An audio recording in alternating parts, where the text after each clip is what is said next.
Which is interesting because she's my favorite mother-in-law, which is an odd thing to say because you don't grow up thinking you're going to have multiple mother-in-laws, so not really a bucket list thing. Furthermore, my generation grew up on Johnny Carson and Don Rickles, who ridiculed these poor women most of my upbringing. So it's almost like I'm predisposed to question the mother-in-law thing, right? I mean, you kind of know that. And it didn't start off that great either, because, again, she's not the grandmother of my 5 kids. So there's already a bit of a handicap for her. And I'm thinking about the first time I took her out to one of the restaurants, Bizu, for lunch. I don't know what we had. We were sharing dessert. And she then says to me, Tim, the coffee is not hot.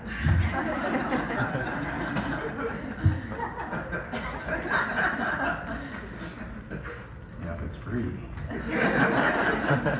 don't see you paying for it. Here's the deal, and I'm serious. That was the first and only time God anointed me. And I'm not kidding.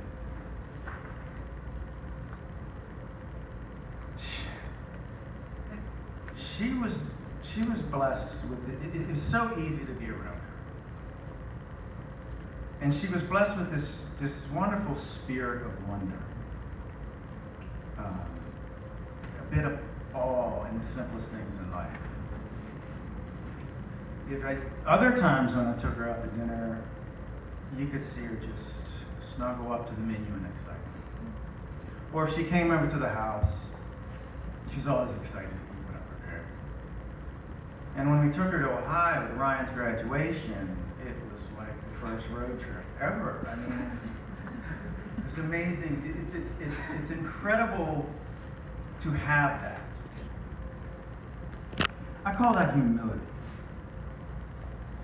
Kristen Tibbett, who's got the On Being projects, she wrote in her book, spiritual humility is not about getting small or debasing oneself, but about approaching everything and everyone else with a readiness to see goodness and to be surprised.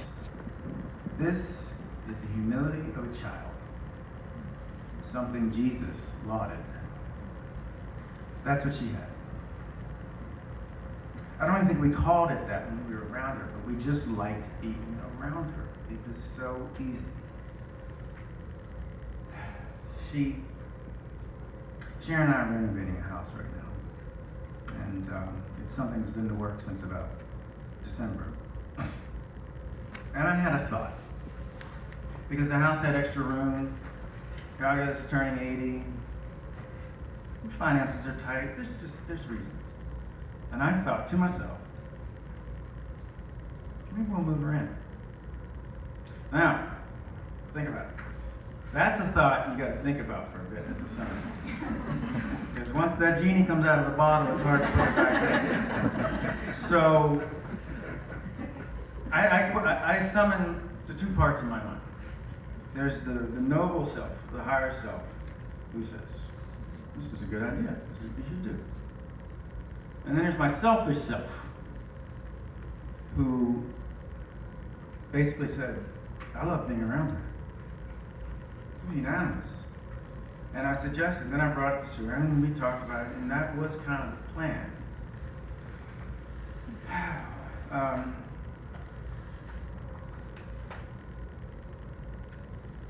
Ryan mentioned her open-mindedness. Ryan and a friend took her to Borat, for God's sakes. I mean, that's not something you take a senior citizen. I mean, there's PG-13, and now it'll be DB-65. Don't bring people over 65 to Borat. But I mean, she could go to it, and it wasn't like she was upset or offended. She just rolled with it. I mentioned in the first reading how sorrow and joy are that's saved. I think that she also possessed a compassion. And I think compassion I think it's love times experience. I think it's time on this earth going through some things. I had